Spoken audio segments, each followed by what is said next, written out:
Okay, so this is the following up to here. We are spot on talking about investment. I'm an entrepreneur. I have been bootstrapping forever, it seems. CannabizMD, I'm very proud, is the first cannabis business in the Maryland industry to receive some funding from the Maryland Department of Commerce. But I got to tell you, is along the way of I was going through the path of getting that equity, and I decided I wanted to hang on to it the most of it of what I could. So we're going to talk about that. But I have 4 panel members that we have an entrepreneur, Christina Betancourt Johnson. We have a CFO, Dorothy Kolb. We have an attorney, Benroy July. We have another attorney, owner-operator, investor, Leah Heiss. So we're going to start off with you. Take a couple minutes. Welcome them. Yeah, thank you. And take a couple minutes and tell the folks who you are and what you're doing in the industry. Pass the mic. This will work. Hi, my name's Leah Heiss. I have been in the cannabis industry since 2015. I have built and sold a dispensary in the state of Maryland, and I have built 2 multi-state operators and taken them public. I have also was a part owner in a cannabis science conference, so I've had 4 exits in cannabis so far. Certainly have raised money for both the multi-state operators and for the my dispensary. The challenge forthcoming for everyone who's entering the industry is going to be a tough road, especially given Maryland's 65% equity requirement for owners. But it's possible. You can do it. And I'm looking forward to talking to you about it today.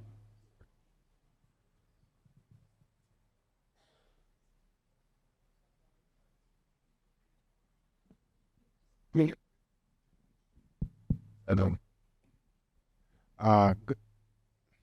Good morning. Good morning. So my name is Benroy July. I am a partner in the corporate and finance. My God. There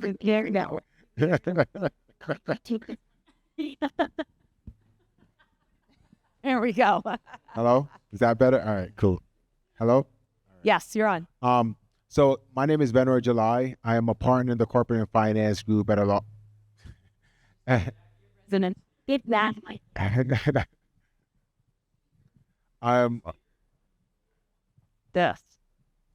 partner in the. I'm a partner in the corporate and finance group at Dickinson Wright, which is a law firm based out of Detroit, but we have offices throughout the country. I am actually an M&A attorney and actually joined Dickinson Wright in large part because I was really focused on the potential of what's happening in the cannabis industry, and particularly doing it from recognizing what's going to be happening from a social equity space and wanted to get into that space. So I've been representing clients at all stages of the life cycle in cannabis exclusively for the past 2.5, 3 years. So we help everyone from, representing private equity funds that are doing roll-ups of dispensaries, helping represent dispensaries, working on the financing, and private equity who are buying the dispensaries. So kind of seeing things from all angles of the cannabis financing space. Let's see if I can do this. I think it's his deep resonant voice that is the problem. I'm Dorothy Kolb. I am the founder of Planet Earth CFO Advisory. I have been a CFO. I'm actually a CPA. I do not do taxes. So you can ask me 280E questions, but I'm not going to file your return for you. I have been a CFO on a fractional basis, which means part-time for any businesses since 2017. Before that, I started with Deloitte up in New York and have worked in and out of actually entertainment and broadcasting for most of my career. And my role in Planet Earth CFO Advisory is to, as Tahir was talking about earlier, having the finance part of your business taken care of. The biggest problem with any small business owner is typically that they are very passionate about what they are doing, but they're not passionate about the numbers and finance because they want to avoid it as much as possible. But that is a huge piece of your business and has to be something that you embrace either yourself or bring someone else in to do, because that's the only way you're going to see success in your business. Good morning, everybody. Good morning. My name's Christina Betancourt Johnson, and I am a native Washingtonian, so I'm rare in that regard. My background actually was in strategic communications. I did advocacy work, I did some lobbying work, and raised, 50 million to about 70 a year for nonprofits here domestically and then internationally. I transitioned into affordable housing preservation and then did affordable housing development. So on the for-profit side, building basically from the ground up, mixed use, multifamily stuff. In about 2019, that was before that, to here 2018. So 2017 actually transitioned into the cannabis space. It's a crazy, wild story, but I'm now the founder of 2 cannabis companies. We've got multi-state operations. I've got a couple of licenses in other states that have not been operationalized. And then in Maryland, I am working on operationalizing our licenses here. And that company is Standard Wellness Maryland. Okay. Great. Thank you. We're hearing a lot about predatory lending. We're going to dive right into that. So asking the attorney to define what that means, predatory lending. So I don't know if this is necessary. I don't know what. Hello? There. Oh, it's not this. Hello? Okay. So I don't know if that you necessarily need an attorney to define predatory lending. But essentially, we all know what a predator is, right? Someone that takes advantage or is attacking. So predatory lending is a term that we kind of use to talk about practices in certain industries where there is a difference in advantage. And so recognizing that there are difficulties in finding financing in certain industries, you will find people who will do things that are deceptive and or will really kind of take advantage of the power dynamics. So you'll see that reflected through just, high interest rates is probably the one that you see the most, which makes it very difficult for borrowers to be able to actually execute on those loans and or to make payments so that they can ultimately, foreclose or take other action that will be detrimental to the businesses. So that's ultimately what predatory lending ultimately turns out to be. So Leah, you've been operating and had the experience in several states. And are you seeing a trend on the increase as people think, sorry about that, that there's so much opportunity in the cannabis industry? What sort of trends are you seeing as far as lending, predatory lending, and comments on what are red flags? And I'll ask each of you with your experience, what are red flags? So capital is not as easy to come by as it was when I walked into the industry in 2015. I am hopeful that when rescheduling occurs, which I'm hearing will happen by summer, we'll see, and that we will start to see family offices and other funds that are sitting on the sidelines waiting to either come back to cannabis because they've decided not to come back to deploy any more capital, or family offices that have kind of been sitting on the side watching the industry for the last 10 plus years to finally be ready. So what we're seeing is a real ramp in predatory practices. And there are funds out there that are well-known funds that really are going to invest in you and offer you egregious terms. And sometimes those terms are hidden inside of documentation. You have to have an attorney go through those you have to go through those contracts because you may be signing away your business and all of your control without it being explicitly stated. It's hidden in there. And some of these funds will fund you solely to take control of your business. And 2 years down the road, when you have the capacity to transfer a license, depending on what state, in Maryland it's going to be a lot longer, suddenly you don't have a business that you either control or have the ability to transfer. So you have to be very, very careful. Red flags are very aggressive, people coming after you very, very aggressively. People that you don't feel click with, you got to do your due diligence on all of these lenders and ask for proof of funds. The number of times I've seen people say they got $5 million for XYZ and then there's no funds. What is a demonstration of proof of funds? Show me your bank accounts. Show me your tax returns. I want to see them. Yeah.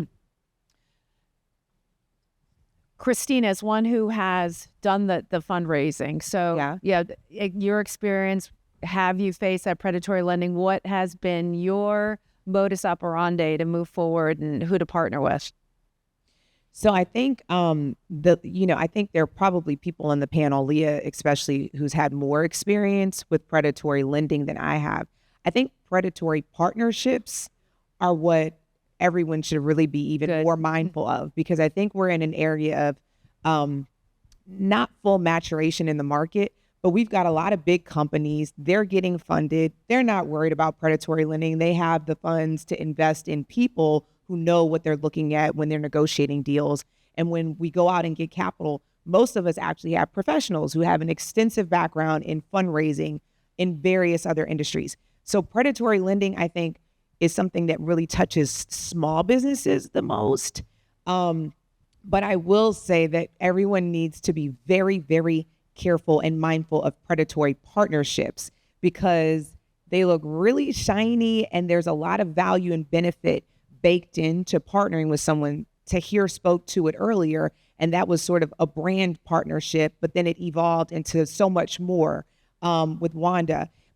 But I think that there are a lot of people who would have tons of examples, especially if you're a small business, a woman, a social equity member pursuing licensure, that will fall victim to getting into arrangements with predatory partners. Can I give an example, Jackie? Please, yes. So I was looking to partner with someone in this last round in Maryland, for instance, for one of the license categories that we don't have.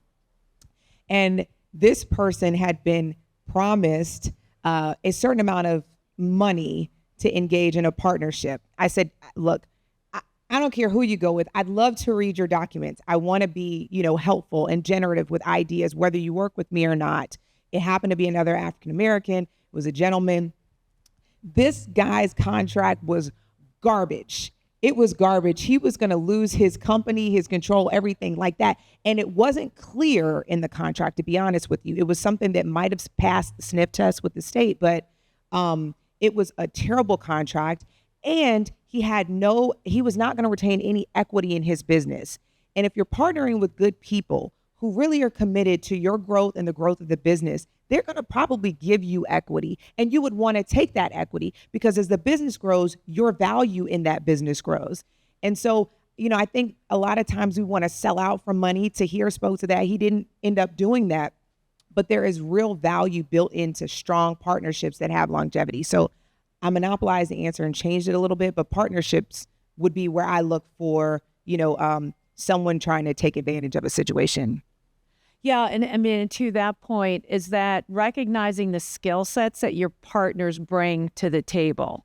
I went through, prior to launching CannabizMD, I had a company named Mojo Media. I was approached by an investor who said, Jackie, what do you think the equity split should be? And I said, 60-40, it's my company. And he said, well, I'm the one that's bringing in the money. I'm the one that's bringing in the backroom office.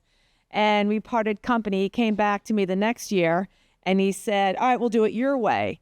And I greedily thought, well, if he's coming to me this year, what is he going to do next year? Next year, I ended up, a couple of reasons, but one of those was the cash that I had on hand, bootstrapping. I closed Mojo. And so I learned the lesson the hard way. It's a whole lot better to have a little of a lot than a lot of a little. And so, Venray, you piped up that you wanted to participate in the conversation we're having right now. So as that attorney. Yeah, I mean, look, I think this point, I don't know, about just like predatory practices is crucially important as to why you actually need to have an attorney involved. And quite frankly, I think it's actually particularly for the way that Maryland is doing with the social equity applicants and the financial requirements to even be a license, to even be in the lottery. What I can tell you just from my experience, what you end up seeing is that there is a disconnect with people who are social equity applicants who might not have the financial resources to be able to pay the fees for the lottery. All that you pay $5,000 just to be, I talk about this all the time. You pay $5,000 to be entered into a lottery where there's no guarantee to win, so that you can, if you do win, enter into an industry that is known to be a very difficult industry to be successful in. And so what you end up seeing is that there are people who have experience and understand the potential of the industry who will throw money at you that for someone that does not have money, it sounds very appealing. And so you will see things that they use throughout the documents, whether it's loans that have, I think the term predatory is interesting because in some respects, it is what you can otherwise get in the market, right? And predatory, if you have no way of getting cash, then someone providing you with cash that might be at a higher interest rate might not seem predatory, but predatory is really based on comparison to what else is out there and what is typical. So there are people who I've seen who are getting these crazy interest rates, but for them, they're just so happy that they're actually getting funding. Or you will see to the predatory partnership piece. This, I can't tell you how many documents I read where people recognize that because of the requirements of the Maryland law, that, some of the people who are applicants aren't necessarily going to take time to pay for an attorney. And so they think they can slide things through on those 50-page LLC agreements that they give to you because they understand that you might not even understand what you have just signed away. But whether through lending or through partnership, through these LLC agreements, they will have covenants in there that provide that, your ownership interest decreases over time, or they decrease upon some kind of footfall if you breach something in the agreement, or related to how the business is operating without acknowledging that it might take you time to actually ramp up. So it will be impossible for you to actually meet those financial covenants within the timelines that they have provided because you might not even be operational by that time. Not to mention that if you're dealing with social equity applicants in Maryland, because of the fact that it was kind of a phased process where the existing medical operators got to kind of transition there to recreational use or adult use, it's going to be harder for some of these social equity applicants to be able to ramp up in time because there's already existing competition in the market. And so if you're not thinking about these things, it's very easy to get caught up in covenants in your agreements which might seem completely okay if you're just reading the words on the paper, but having someone that understands how that's actually going to operationalize throughout the course of your business is very important. And that's what turns things into being predatory or not predatory. That's a great segue into the question, and I'll start off with Dorothy, is that when do you bring an expert onto your team, and how do you decide who that expert is? So, again, we've got a CFO, we've got an attorney, we've got investment advisors. So who should you bring on, and when should you bring them on? Well, I always say, and I was thinking of this when both Ben Roy and Christina were speaking, is, penny saved, pound wise. And thinking that I don't need an attorney to look at this right now because I think I understand it enough means, you saved $100 or $500 now or whatever it is, $2,000 now, and you're going to end up spending 10 or 100 times that down the road in trying to fix what it was that you did. Same thing goes for the accounting side of things and compliance, frankly, but on the accounting side, look, face it, accounting is not the sexy side of any business, right? Nobody wants to deal with it. Everybody's like, I got QuickBooks. It's fine. I think I know what I'm doing. And then you're 8 months, a year into business, and you realize that now you need those financials for something, whether it's regular lending, not predatory, or some other investor coming in. And now you've got to clean that stuff up. And now you're paying somebody a rate, even if it's just a bookkeeper, you're paying a cleanup rate, which is always higher, to clean this stuff up. And you're lucky if it's a bookkeeper. It's usually not. It's usually somebody like me who understands the business better and has to go through at my rate to fix all the stuff that happened and then start fresh from there. And so I always advocate for bringing in accounting and legal help, early on, because doing it from the start means you're doing it right and you don't have to backtrack for it. And on that same note, who you bring in and this is very, very, very near to my heart, is I have a really hard time with accountants that come in saying, I got this, don't worry about it. I'll do this part of it, you run your business. That's BS, you guys. Anybody who comes in and says to you, I've got this, we're your back office, we handle this part of it, you run the part of your business that you like, and we've got this. Guess who's going to be, and I said this earlier in a conversation, guess who's going to be sitting on a toilet in a prison cell if something is wrong? It's not going to be that person who said, I got this. It's going to be you, the business owner, right? And I know that's cold and sounds awful, but that's the truth. That's the truth, man, I'm telling you. And so you need to have somebody who is going to work with you and tell you what they're doing and have you buy into what they're doing. No matter how risk adverse or risk accepting you are, you need to know what's going on in the numbers of your business. And to hear mentioned also understanding all the numbers of your business and what that means. You can work with an outside person that you bring in because that's not your forte, but you need to have them explain to you what's going on so that you know the numbers of your business and you can explain them to something else, to someone else. I'm all about normalizing cannabis to be like any other business that's out there. And if you watch Shark Tank, what's the first thing they ask? All the numbers. If you don't know it, you're out, right? This is your business. You need to own that part of it. Yeah, and I cannot personally stress that enough, that full disclosure, Dorothy is my fractional CFO. We recently, our most recent call reviewed numbers from January, and the bookkeeper that I had miscategorized 55 different transactions. And so as I'm having to report to the Department of Commerce, if I'm getting ready to go for additional funding, my books are going to be completely off. I mean, from that day-to-day cash flow, as well as how I present my company to potential investors. And, 280E and 471 and those things that what you can write off and what you can't write off, you don't want to mess that up with the IRS. Yeah. Christina. Yeah, I had just a thought, because I'm looking around the room and I know some of the people in the room, and I work with at least 3 or 4 of you guys.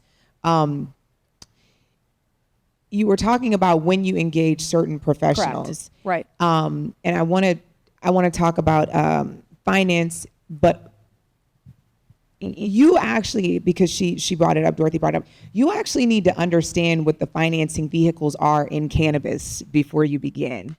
When people are like, we do equity and debt raises, I mean, when I got started and I have an MBA, I wasn't really sure what that looked like in cannabis. And so I had to ask someone after they spoke at the first conference I went to, this was in 2017, can you explain to me what that looks like in cannabis? And so to hear mentioned SAFE, I don't know if all of you all understand what that vehicle is or what that means, but if you don't, you should write it down and look it up.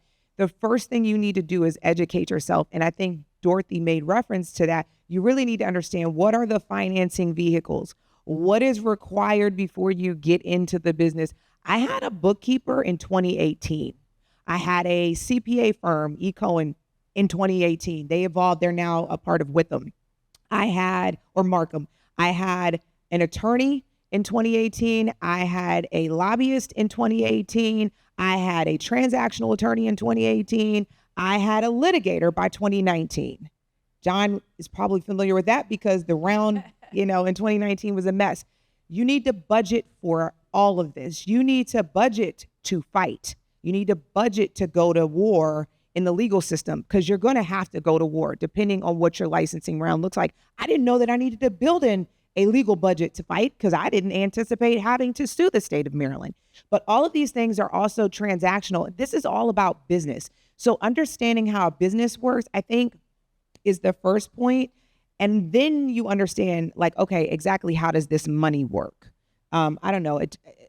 That would be my point, Leah. Yeah, I can't agree with what Christina said more. I mean, you really have to understand what the financing vehicles are, and also what is your business structure. One of the things I find when companies are first opening their businesses is they have this desire to bootstrap, which is great. If you can bootstrap your business, good luck.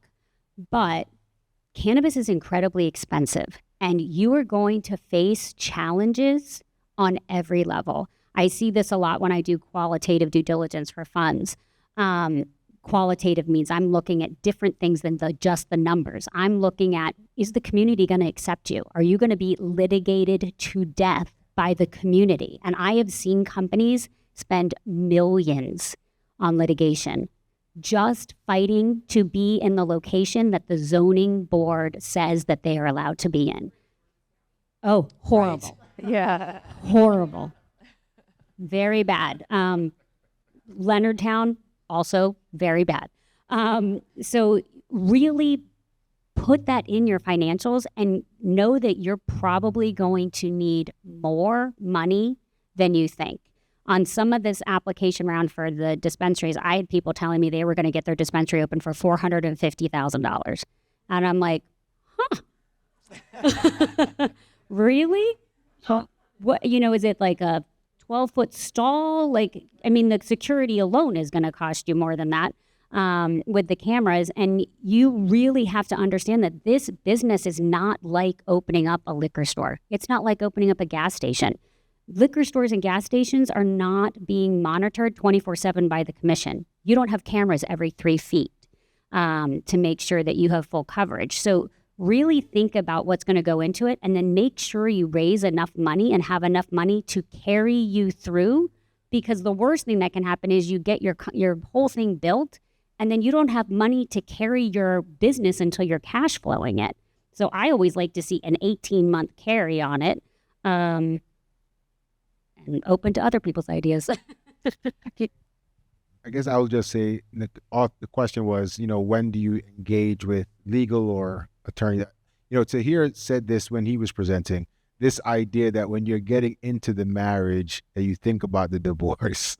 And that's the same way that I this is actually no different than how I advise any of my clients. I always say that when, people come to me all the time, oh, we're going to do this LLC agreement, and they'll say, well, either they don't need paperwork because of the fact that, they trust this partner and it's all good. And I always tell people, like, when you're entering into a business arrangement, it's always a honeymoon. You love each other. You're thinking about how much money you're going to be making. It's going to be great. You never actually need the attorney until you need the attorney. Did you have a prenup of sorts getting ready to go into business with somebody? I think the prenup is the operating agreement. Yeah.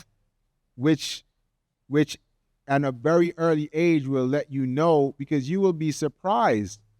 The people that you thought were so helpful in giving you money, once it comes down to dollars and their return on their money, their demeanor will change dramatically. And you need to understand that, and they will stick you to the paperwork. And this is not just in cannabis. I see this in all my M&A transactions, right? In all of the deals that we work with, you would be surprised by how differently people will act when things are going great versus when they're not going as great. And people will stick to the letter of the law, like as if like it was something that had been discussed and agreed upon, even though it was something that when you were first kind of entering the agreement, it was kind of like a handshake deal. So you need to be very careful about it. And as such, I think you need to engage with legal counsel. And look, we talked about something on here. You need to have someone that's going to be understanding. So, we recognize that particularly for social equity applicants coming in, they might not be able to spend, $20,000 to review articles of incorporation or, formation documents.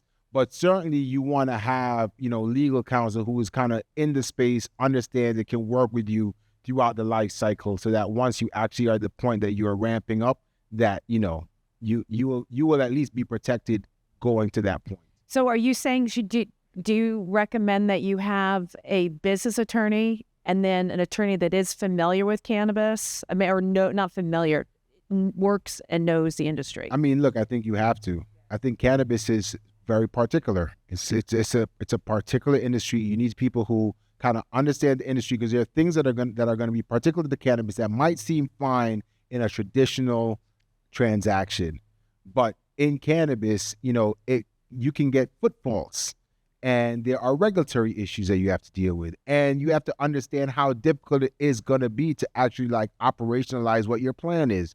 And so you need someone who's been in that space and who can advise you on such.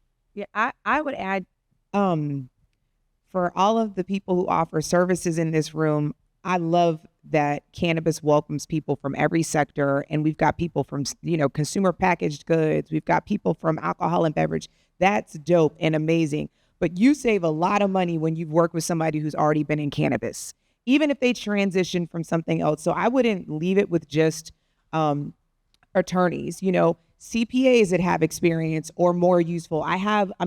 Michael over at Cone Resnick is my strategic advisor when it comes to money and financial matters and planning. And when you talk about, the breakup, it doesn't even have to be a breakup. I would say when you start to visioneer your cannabis business, whatever it is, whether it's plant touching or not, like, what's your end game? Are you and Turks and Caicos relaxing in 25 years or is it 10 years? Well, how the hell did you get there? Like, did you sell your business? Did you get raped and it got taken away from you? Like, exactly how did you get to Turks and Caicos?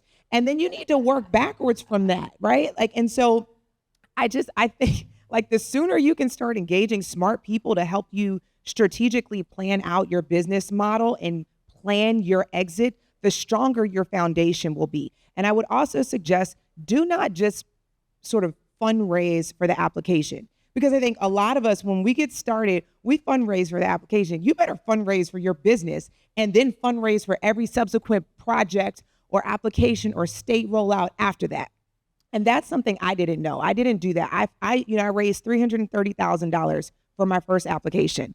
And that might seem like a lot, but it was not enough. It was not enough. I had to go after a lawsuit and it cost a lot more.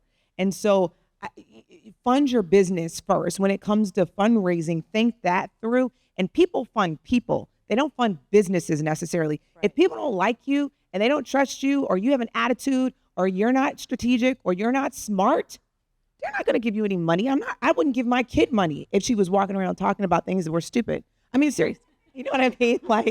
I'm not giving you $5. That's dumb. I'm not doing that. So you got to think about that when you go out to ask for money and when you're trying to get money to be invested into your business. It's just something else to think about. Yeah. And I mean, to that with Dorothy is that with that cash flow, the critical cash flow, to be watching your numbers, how much money you need to get started. What is a really realistic number? I'm going to ask you in a moment how much each of you think that you should budget for particular these strategic advisors of yours. But how many years ahead should you be realistically planning for? I mean, so there are two different ways to look at this. One is, obviously you guys need to be looking at least 2 years out because you want to get through your conditional license period. You want to have enough money to actually, like I think it was Leah was saying before, not just get to the end of your business and it's built and now you've got something, but to actually run it, because that's going to take money to run it. And anyone who's in, not just not the dispensary necessarily side, but the grow or manufacturer side, that is going to go up and down like nuts. You got harvest, you got money coming in. The rest of the year you don't. You've got a plan for what that is going to look like. So I would say, as far as a cash reserve goes, 2 years. As far as cash forecasting out at any given point in time after your build out, at least a year forecasting, if not 18 months to 2 years of forecasting out. And how much you need depends on what you're doing, totally what you're doing. And then let's talk about what as the founder, CEO, realistic salaries, what to consider yourself, that I know what I think I'm worth, but then there's what my investors think I'm worth as a startup. And then there's what your business what your business can support. Yeah. So Leah, start off with you on that one. And what do you have to say about that as, realistically, you're building a team, you're running a company, you've got a lot of people to hire. How should you look at your position and your salary? So, I mean, from a personal standpoint, you're going to want to make sure you have a salary that you can survive on, right? Because people that are not funding themselves are going to get distracted and they're constantly going to be looking for other money. So I like to strike a balance with it. But remember, you are the one that's probably going to own most of the equity. So investors are not going to want to pay you a salary. They are just not going to want to do it. So you may be working for 18 months with no money in your pocket and you're building an investment vehicle, essentially, is what you're building in an operating business. So in my dream world, I would love to see founders get money so that they can live and survive and not be distracted, but the investors are very unlikely to give it to you. But there are other ways to get financing besides investment. Cultivation, equipment financing, there's energy credits, there's lots of ways to get money that are creative that aren't going directly to funds. And then to that point, we're waiting for the Office of Social Equity and the Maryland Cannabis Administration to let us know what grants, how much, when are they coming through. Benroy, do you have anything to add to that question? I mean, I think the reality is that cannabis is no different than any other kind of startup company, right? The reality is that, as mentioned, most investors are not looking to finance your salary. So if you're trying to build something, you do need to have enough money that you can live off of, but it should be basically the bare minimum that you need to live off of. That's just the reality. Nobody wants to give you money just to put back into your own pocket. And so you have to be thoughtful about that. But this is no different than any other kind of startup industry. So, yeah. And I mean, personal experience is that because with CannabizMD is a non-plant touching, I mean, I give it away in the name, Canna. So I have put money out, maxed out credit cards. And that's how I lived for a big chunk of time. Christina? What were you going to say, Benroy? go ahead, Don. So my friend Benroy says it's not unlike any other business startup. I would respectfully disagree. I've been a party to other startups, and this is, I think, much more of a rigorous ramp up, but more broadly than what the business requires, I think, is the fact that you've got external factors that you have zero control over, okay? We're staring down the barrel of a gun as small businesses in the cannabis sector with regards to not just legalization, but safe banking and rescheduling. And if you people are not watching that very carefully, you are not thinking about your businesses. Rescheduling is happening this year. We are, we're slated to hear an announcement. This is going to be discussed later, so I won't over communicate on the matter, but it's very likely that within the next 30 to 60 days, we're going to get news from the Biden administration regarding rescheduling. What that means for your business, particularly a small business, is pretty significant in my opinion. If anything happens around SAFE in the next 24 months, that could also affect how businesses are funded, which will affect your business because money is going to go into businesses that can be trusted. And those are the ones that are already operating, newsflash. So this, in my mind, is a very dynamic and ever-changing regulatory environment. So startups in this sector are actually very unique in that way. I did not make money for 5 years. I did not have a salary. The only reason I was able to survive was because of my family and my fiance at the time, who had money. If I did not have that, I would not be here today. Not from my partners, not from anybody around me smiling in my face. I didn't get a dollar from them, not a damn dime. So when you're thinking about coming into this space, you better have people around you who are going to financially hold you down, because that's going to be the difference between you succeeding and you failing if you are not independently wealthy and have a cash, basically a bankroll somewhere sitting somewhere. So for me, 5 years, no income. I'm straight now, but I would say, Jackie, you need to plan on not having money in this business ebbing and flowing before you operationalize. Yeah. I do want to respond to that, though, because I do think this is where it's important to have a good attorney. Because particularly if you are taking on investors, it should be negotiated that you are going to have this much money as a part of your raise that you are going to be able to use to live off of. So you're right. You're not going to be able to be taking money out of the company, and you might not be making money. But on the coming in, I think that you have to have an attorney that understands that that's the reality and who can negotiate for you on that point in the very beginning. I do also. I didn't have it. So I want to say, look, I had Benroy, I had attorneys, and you have to have good attorneys. But the reality is, if you're a good business person and you see that there is a strategic need somewhere else in your business, you give up for salary because your dream is more important. Absolutely agreed. If you have somewhere else to get money from. If you need food to eat, you can't give it up. This is true. And that's just the reality, right? Pay your mortgage. Yeah. Exactly. The one other, I just want to make Yes. clarify, because I want to make sure that people are understanding the difference, because I realize it. So there's been a mention about safes and there's safe, right? Yeah. Which is great Safe to Banking clarify Act. that. Yeah. I just want to clarify what those two things are, because they're very different. The Safe Banking Act is about the ability to actually, for banks to finance and to help to that you know, FDIC insured companies don't get dinged for lending to cannabis industry clients. A safe is an instrument that's a simple agreement for future equity, which is a way that we have seen over. It was something that came out of Y Combinator, which is a really venture kind of accelerator program. And what it ultimately offers is it was an alternative to a convertible note, where they basically say, I'm giving you money now, and I'm not going to price what your company is valued at this point.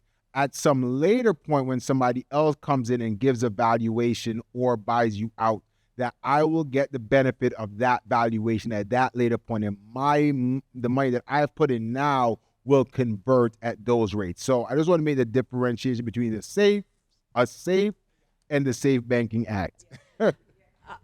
I want to back up the conversation back to the very beginning of when you're getting ready and the operations of getting money, where my experience, it was business insurance and personal life insurance. And the agent that I initially worked with personal life insurance, of course, my funder wants to make sure something happens to me, they're going to get their money back. And I worked with an agent who said, Jackie, we've got this. We got you. We've talked to the wholesaler every single day. 3.5 months later, I was turned down, which meant I was 3.5 months behind in money I already did not have.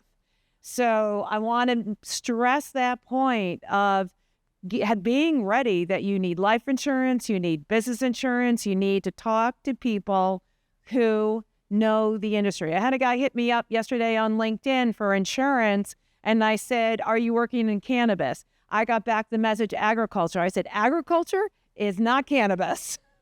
So love to hear it. Leah, what do you have to say about these operations actually behind getting the money?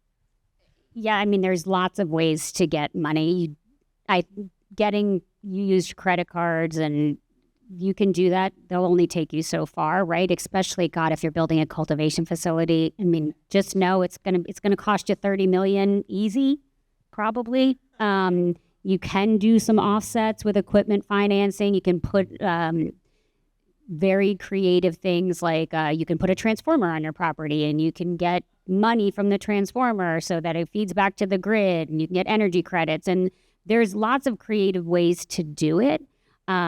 Insurance is one way to do it if you have like whole term life insurance. I'm not saying that it's a requirement that to have. Oh, that yeah, you insurance, absolutely have to have key. And so, what do you have to say about the operations? I mean, to be aware of, again, it took 3.5 months where I was told, like, oh, we got you. It's always gonna days. Yeah, it's always gonna take longer than you think. So if Yeah. you think you're gonna get a dispensary open in 18 months, which is the requirement in the state of Maryland, good luck. Like, highly doubt it. I mean, you may be able to do it if you already own the property and you already have the money on hand and you've picked out all your vendors already, even though the lottery hasn't issued a license. Yep, you may be absolutely able to get open in 18 months. But if you are starting at the time the lottery drops, which is okay, because that's what most of us will do. I'm not going to run around doing stuff until I get an actual conditional license, right? You're going to run, and you better run fast. Fast. You better lock down your property quick. Get your attorneys. You need a CFO for sure. You need your financials, and you better start raising capital immediately if you don't have access to it already. And then, you need benefits. There's a whole host of vendors you need. You're going to need general contractors. You're going to need security. You're going to need product transport, delivery if you're doing delivery as a retail. You're going to need everything, accountants, bookkeepers. GCs. You need people, and you need. But what about with the attorney about when are you going to sign these contracts that you just got word from the MCA? Yep, Next one of the day. lucky 1,700 that's going to be thrown into the lottery, As soon as you get picked, you need to be talking to your attorney.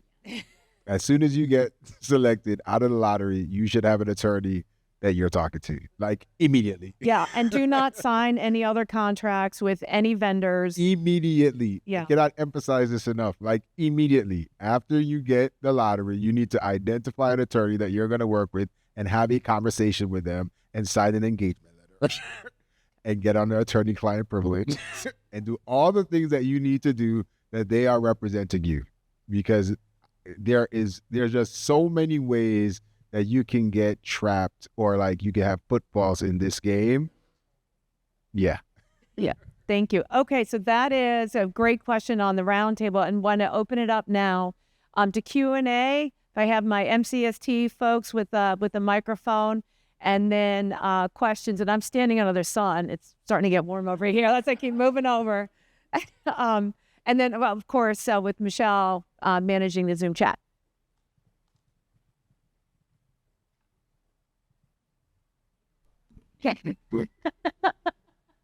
Question?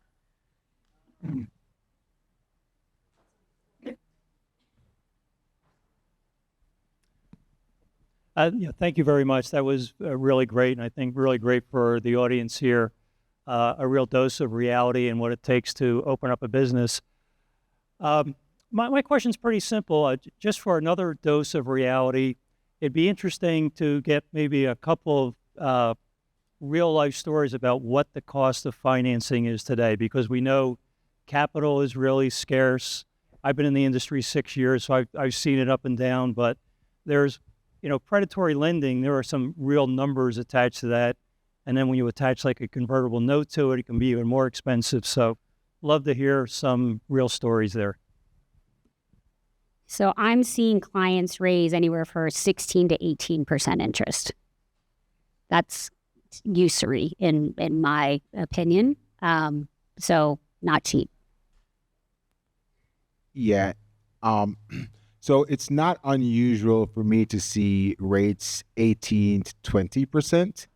And that was actually before the market went crazy. Like with the, obviously this is private money. And so they're going in part based on what's available in the debt market.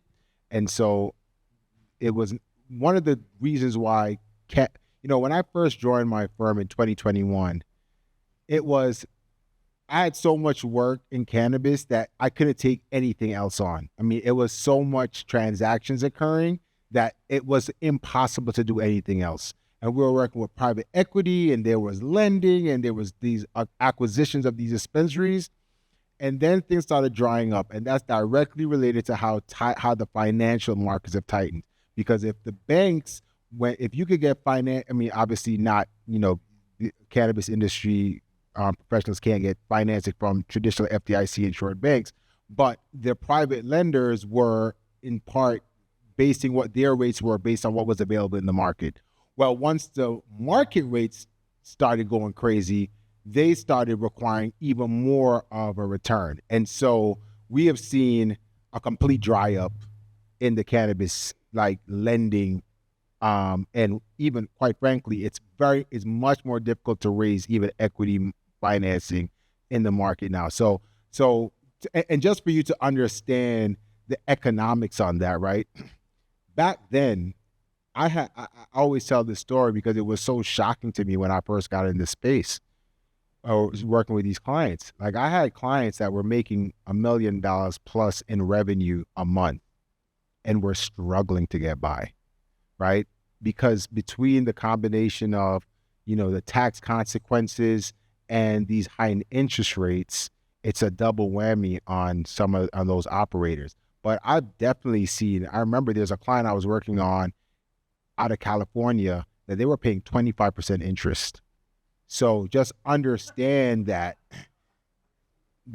it is, you have to find proper lenders and people who understand the industry and are willing to kind of work with you on that.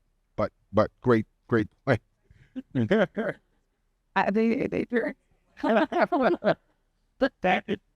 Or that they got the part business Yeah, I don't think you're going to get on that insurance that for right now. Yeah. And I think this could be. Oh yes, his question was that just lending, and so we were just reacting to that. I would add that because of what they've said they've experienced, and I'm in the middle of a raise right now. We just kicked it off. This is why having experienced team members or even having good partners matter. My partners have been successful in other markets. They closed I think a $3 or $4 million raise within a day. I mean, we closed it out within hours. And that comes from people investing in them that know them. So this isn't as much, correlated to what you were asking about in terms of rates, but partnerships can be successful and there is value in partnerships.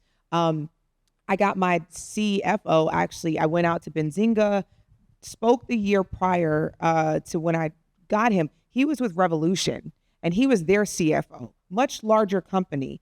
But he had helped them grow exponentially larger than when he started.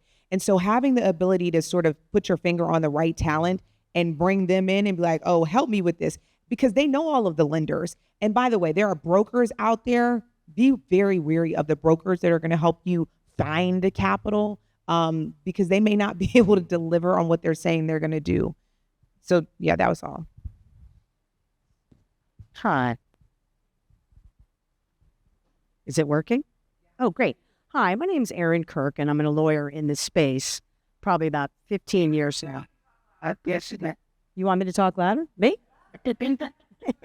Okay, so essentially, I want to just echo some of the things you're saying. I've been doing this from Maryland to Maine for 15 years.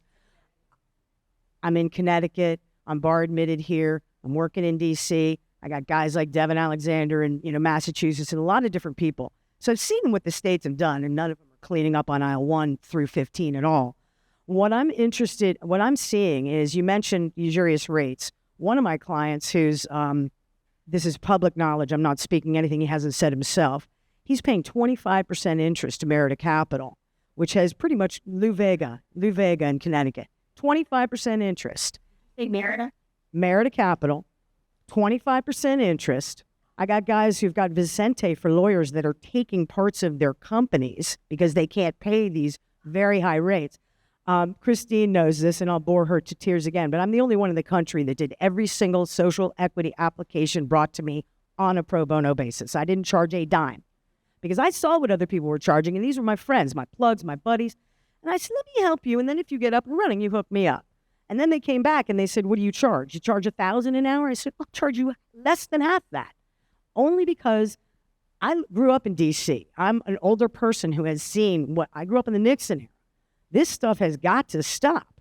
And I have one guy that came to me after a panel like this from Jersey and said, I got the greatest deal. I'm only paying 25% interest, but I'm getting stock from their Canadian company as payment. I said, great, let's look up the stock, right? Okay, this is Jersey, right?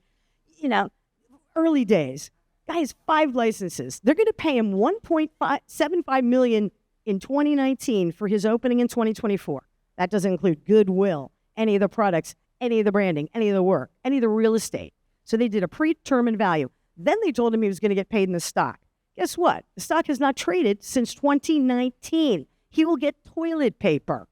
So I went to the head of the Jersey Commission and said, we're going to let this slide because I did get him $750,000. And what I did, if anybody's in the room that doesn't have a lawyer, honestly, you got to go to these people and say, you need to pay me to get my own lawyer. They're not your lawyer. They're their own lawyer. So if you're working with a company, their lawyers are not interested in you at all. So you got to go to the company and say, hey, I got no cake. Give me $5,000. I'm going to have this reviewed. If they don't want to do that, that is a huge red flag. They're not interested in you. So then I said, look, we got 5 licenses. I want 2 board seats and I want $1 million. And the guy laughed me off the phone. So I ended up going back. I got the guy $750, but we're going to let this go through. And then when it's time for the license, the state of New Jersey is already waiting. And then they're going to shut this dude down and tell this financing guy he can't do it. So one of the things you do is you learn this business. You read the law. You follow everything. You Google alert everything. Then you go to somebody like me I was in international shipping and military, so I took my logistics into this, and I do legislative. But I don't do M&A. So people know, like, I can do the zoning. I've gotten you the drive-throughs all through Connecticut. Awesome for my veterans, right? And there's a lot of stuff I can do, but there's a lot of stuff I can't do. And I know what I don't know. So to your point, definitely get a lawyer in each category, get an accountant, and don't sign anything today that gives your value in 5 years, or you're just toast. Good question about that. And never tweet stock and then company stock. Not now. I mean, years ago you could tweet stock. Now. All right, so this question is from online. For those just receiving their license now with 0 months of active operation and revenue, do you advise for or against debt or equity financing? Well, I'm not sure you're going to be able to get debt unless you have assets, because assets are what banks or lenders often look at as collateral if they need to collect against whatever it is that you have that fails. And hopefully you don't fail. But I think most people in the cannabis sector will have a combination of equity and debt. And you start your raise typically with equity. And so what you do is you go out and you sell a part of your business. And that's, I'm giving very basic characterizations of how this works. You sell a part of your business, not a majority of it. In Maryland, it would be 35%, 30-ish% of your company. And I don't know how this is going to work, because you're going to probably have to raise more capital down the road because you're going to need it. But you're going to sell a part of your business. You're going to give away some equity. You're going to get some cash. And then when you get that cash, you're going to make good with some of that cash and do something with that money. And then you're going to have to go out to a debt market. And it may be a traditional lender like a bank that is not FDIC insured right now. So maybe one of the credit unions. You could go to a family office. You could go to a non-traditional lender as well to get them to lend you money. But you'll probably need a combination of both of those things for the person online. It was on black. Can I just respond to that? And Yeah, they want RPI. the one point I will say in terms of whether you're going to get debt or equity. So,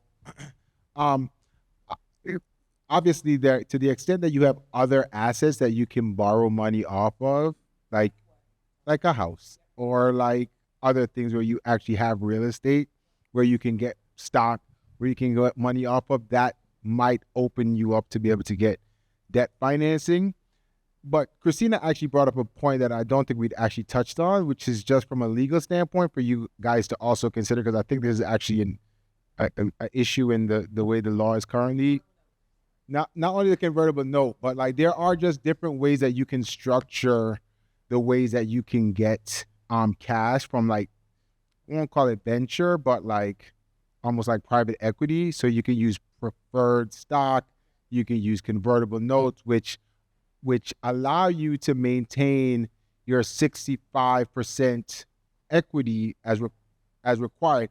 But you actually brought up a great point, which I hadn't thought about before, because the reality is that just because you own 65% on paper does not necessarily mean that you own 65% of the economics.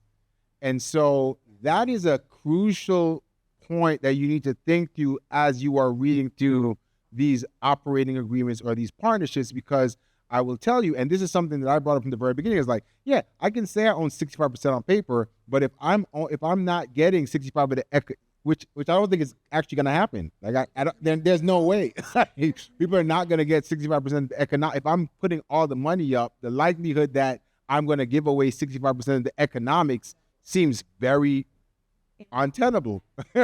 And so you should just think about that and have someone that can help you understand that discrepancy between ownership versus economics in your transactions. Yeah. Okay.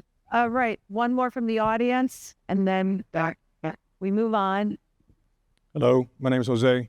Thank you for everyone's time on the table. My question is, if you can speak upon your experience with 280E, phantom income.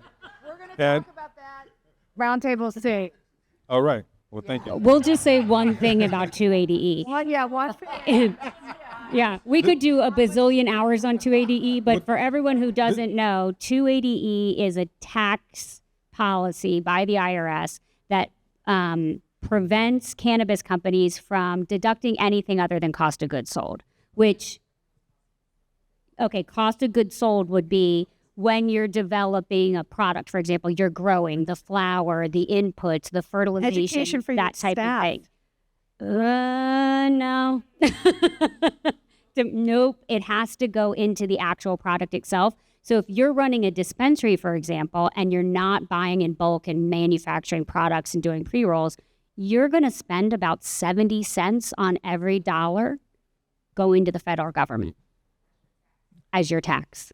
I had a second part about phantom income and I guess the economics on the 65% of ownership and how you would work through that with the tax obligation. So if anyone mentioned the economics of having 65% ownership, but then comes with that, you have to pay taxes on that 65% ownership, which can kind of entail with phantom income. And I don't know if you can speak on the experience with that or anything. Yeah.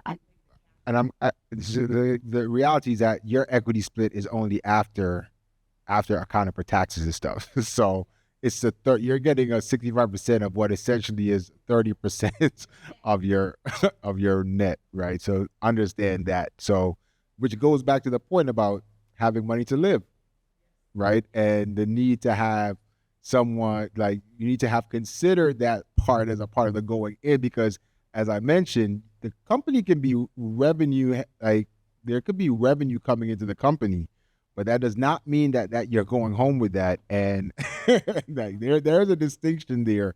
Don't fall in love with, you see all these reports about how much revenue is coming into these dispensaries in Maryland and its record numbers and blah, blah, blah. But at the end of the day, you only care about net. And you care about the percentage of the net that you get after your investor stake there piece. So just be clear on that. Okay. And can I just, One last comment. as a CFO, I didn't get to do the 280E. That was like the whole thing I was here for. No, my only piece of advice here is to absolutely work with an accountant, a CPA on one side for the taxes, and your bookkeeper or your CFO on the book side of the business. 100%. That understands cannabis and what can be written off. Because I'll go back to that toilet in the cell, that, those people are not going there, you are. And if you have represented to the IRS that you have cost of goods, which is, the cost of getting your product made, that are not real, then you are going to be the one, with the tax evasion and that kind of stuff. So you have to make sure there are other nuances with it. If you're in manufacturing and grow, there's 471, which is other things like lighting in your facility that you can use and things like that. Dispensaries have the worst of it because it's really just your cost of buying your product and potentially the bud tenders, and that's it. And so all the other stuff that's your operating expenses for your business are typically no. So you have to work with somebody who has experience in it, and not somebody who's going to go, oh yeah, I'll read up on the code and get back to you. So on that note, with a vision in our head of being in a cell on a toilet, we must. Thank you so much for the panel. Thank you.